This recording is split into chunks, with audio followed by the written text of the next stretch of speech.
Hi ಎಲ್ಲರಿಗೂ ನಮಸ್ಕಾರ. ಬನ್ನಿ ಇವತ್ತು ಆಸೆ ಸೀರಿಯಲ್ ಏನಾಗ್ತಾ ಇದೆ ಅಂತ ನೋಡಿಕೊಂಡು ಬರೋಣ. ಈ ಕಡೆ ಸೂರ್ಯ ದೋಸೆನ ತಿಂತಾ ಇರ್ತಾನೆ.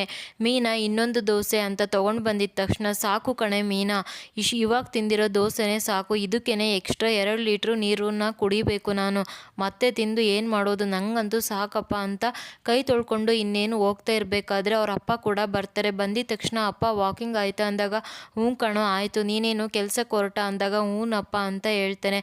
ಮೀನಾ ಅಪ್ಪಗೂ ತಿಂಡಿ ಕೊಡೆ ಅಂದಿದ ತಕ್ಷಣ, ಇಲ್ಲ ಅಪ್ಪ ನೀನು ಹೋಗು, ನಾನು ಸ್ನಾನ ಮಾಡ್ಕೊಂಡು ಆಮೇಲೆ ತಿಂತೀನಿ ಅಂತ ಹೇಳಿದ ತಕ್ಷಣ, ಈ ಕಡೆ ಶಾಂತಿ ಕೂಡ ಕೋಪ ಮಾಡಿಕೊಂಡು, ಲೇ ಮೀನಾ, ನಾನು ಕೇಳಿದ ಕಾಫಿ ಎಲ್ಲೇ ಅಂತ ಕೂಗಾಡ್ತಾರೆ. ಅಯ್ಯೋ ಅತ್ತೆ, ಮಾಡಿ ಇಟ್ಟಿದ್ದೀನಿ ಅತ್ತೆ, ಅಡುಗೆ ಮನೇಲಿ ಇದೆ ಅಂದಾಗ, ಓ ಅಡುಗೆ ಮನೇಲಿ ಇದೆನಾ, ಅಲ್ಲೇ ಒಂದು ಉದಿನ ಕಡ್ಡಿ ಹಚ್ಚಿ ಬೆಳಗ್ಬಿಡು, ಅಲ್ಲ ನೀನು ಕಾಫಿ ಮಾಡಿದೀಯ ಅಂತ ನನಗೆ ಹೇಗೆ ಗೊತ್ತಾಗುತ್ತೆ, ರೂಮಿಗೆ ತಂದು ಕೊಟ್ಟರೆ ನಿನ್ನ ಕಾಲೇನಾದರೂ ಸೌದೋಗುತ್ತಾ ಅಂತ ಈ ಕಡೆ ಶಾಂತಿ ಕೋಪ ಮಾಡಿಕೊಂಡು ಮಾತಾಡ್ತಾ ಇರಬೇಕಾದ್ರೆ, ಸೂರ್ಯ ಆವಾಗ, ಇವಾಗೇನು ಕಾಫಿ ತಿಂಡಿ ರೆಡಿ ಆದಾಗ ನಿಮಗೆ ಗೊತ್ತಾಗಬೇಕು ಅಷ್ಟೇ ತಾನೇ ಅಂತ ಹೇಳ್ಬಿಟ್ಟು ಅಲ್ಲಿರೋ ಪ್ಲೇಟು ಸ್ಪೂನ್ನ ತಗೊಂಡು ಜೋರಾಗಿ ಸೌಂಡ್ನ ಮಾಡ್ತಾ ಇರ್ತಾನೆ. ಆವಾಗ ರವಿ, ಶ್ರುತಿ, ಮನೋಜ, ರೋಹಿಣಿ ಎಲ್ಲರೂ ಕೂಡ ಬರ್ತಾರೆ. ಆವಾಗ ರವಿ ಬಂದ್ಬಿಟ್ಟು, ಲೋ ಸೂರ್ಯ, ಯಾಕೋ ಈ ಥರ ಸೌಂಡ್ ಮಾಡ್ತಾ ಇದೀಯಾ ಅಂತ ಕೇಳ್ತಾನೆ. ಏನಿಲ್ಲ ರವಿ, ಈ ಮನೇಲಿ ತಿಂಡಿ ಕಾಫಿ ಊಟ ಎಲ್ಲ ರೆಡಿ ಆದಮೇಲೆ ಎಲ್ಲರಿಗೂ ಕೂಡ ತಿಳಿಸ್ಬೇಕಂತೆ, ಕರಿಬೇಕಂತೆ, ಅದಕ್ಕೆ ಈ ಥರ ಮಾಡ್ತಾ ಇದ್ದೀನಿ ಅಂದಾಗ, ಮನೋಜ ಕೋಪ ಮಾಡಿಕೊಂಡು, ಅದಕ್ಕೆ ಈ ಥರ ಸೌಂಡ್ ಯಾಕೋ ಬಾರಿಸ್ತಾ ಇದೀಯಾ ಅಂದಾಗ, ಎಲ್ಲರನ್ನೂ ಕರೆಯೋಕ್ಕಾಗಬೇಕಲ್ವಾ, ಅದಕ್ಕೆಲ್ಲೇ ಮೀನಾ, ನಾಳೆ ಒಂದು ದೊಡ್ಡ ಗಂಟೆ ತಂದು ಇಲ್ಲಿ ಇಟ್ಟಿರ್ತೇನೆ, ನಿಂದು ಊಟ ಆಗಲಿ ಕಾಫಿ ಆಗಲಿ ಅಡುಗೆ ಆಗಲಿ ರೆಡಿ ಆದಮೇಲೆ ಚೆನ್ನಾಗಿ ಬಾರಿಸ್ಬಿಡು, ಎಲ್ಲರೂ ಕೂಡ ಬರ್ತಾರೆ ಅಂದಿದ ತಕ್ಷಣ, ಬೆಲ್ ಹೊಡೆದು ಊಟ ಕರೆಯೋಕೆ ಇದೇನು ಸ್ಕೂಲಾ ಅಂತ ಶಾಂತಿ ಕೇಳ್ತಾಳೆ. ಹಾಗಿದ್ರೆ ಇದು ಮನೆ ಅಂತ ಗೊತ್ತು ತಾನೆ, ಅವ್ರಿಗೆ ಏನೇನು ಬೇಕೋ ಅವರೇ ಬಂದು ತಗೊಳ್ತಾರೆ, ಎಲ್ಲರೂ ಹೋಗಿ ಅಂತ ರಂಗನಾಥ್ ಹೇಳ್ತಾರೆ. ಆವಾಗ ಎಲ್ಲರೂ ಇನ್ನೇನು ಹೋಗ್ತಾ ಇರಬೇಕಾದ್ರೆ ಈ ಕಡೆ ಲಕ್ಕಿ ಕಡೆಯಿಂದ ಕಾಲ್ ಬರುತ್ತೆ. ಅಯ್ಯೋ ಅಮ್ಮ ಕಾಲ್ ಮಾಡಿದ್ದಾರೆ ಅಂದಿದ ತಕ್ಷಣ ಎಲ್ಲರೂ ಮತ್ತೆ ವಾಪಸ್ ಬರ್ತಾರೆ.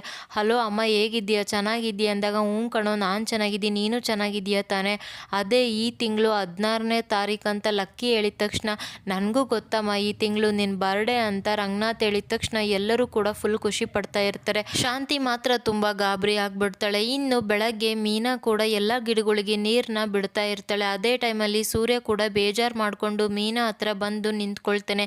ಯಾಕ್ರಿ ಏನಾಯಿತು ಅಂದಾಗ, ಏನಿಲ್ಲ ಕಣೆ ಮೀನಾ, ಲಕ್ಕಿ 60 ವರ್ಷದ ಹುಟ್ಟು ಹಬ್ಬಕ್ಕೆ ನಾನು ಏನು ಕೊಡೋಕ್ಕಾಗಲಿಲ್ಲ ಕಣೆ, ಅಟ್ಲೀಸ್ಟ್ ಇವಾಗಾದರೂ ಏನಾದರೂ ಕೊಡೋಣ ಅಂದರೆ ಕೈಯಲ್ಲಿ ದುಡ್ಡೇ ಇಲ್ಲ ಅಂದಿದ ತಕ್ಷಣ, ಹೌದು ರೀ ನೀವು ಹೇಳೋದು ರೀ ನಿಜನೇ, ಅವರಿಗೋಸ್ಕರ ನಾವೇನು ಮಾಡಿಲ್ಲ ರೀ ಅಂತ ಮೀನಾ ಯೋಚನೆ ಮಾಡ್ತಾ ಇರಬೇಕಾದ್ರೆ, ರೀ ನನಗೆ ಅಂತ ಒಡವೆ ಕೊಟ್ಟಿದ್ರು ಅಲ್ವಾ ಅಜ್ಜಿ, ಅದನ್ನು ಇವಾಗ ಉಪಯೋಗ ಮಾಡ್ಕೊಳ್ಳೋಣ, ನಿಮ್ಮ ಹತ್ರ ದುಡ್ಡು ಬರುತ್ತೆ ಅಲ್ವಾ, ಮತ್ತೆ ಅದನ್ನು ರಿಟರ್ನ್ ತಂದು ಮನೆಗೆ ಇಟ್ಟರಾಯ್ತು ಅಂದಿದ ತಕ್ಷಣ, ನೀನು ಹೇಳೋದು ಕರೆಕ್ಟ್ ಇದೆ ಮೀನಾ, ಒಂದ್ಸತಿ ಅಪ್ಪನ ಕೇಳೋಣ ಅಂದಿದ ತಕ್ಷಣ, ಸರಿ ಆಯಿತು ಬನ್ನಿ ಅಂತ ರಂಗನಾಥ್ ಹತ್ರ ಇಬ್ಬರು ಬರ್ತಾರೆ.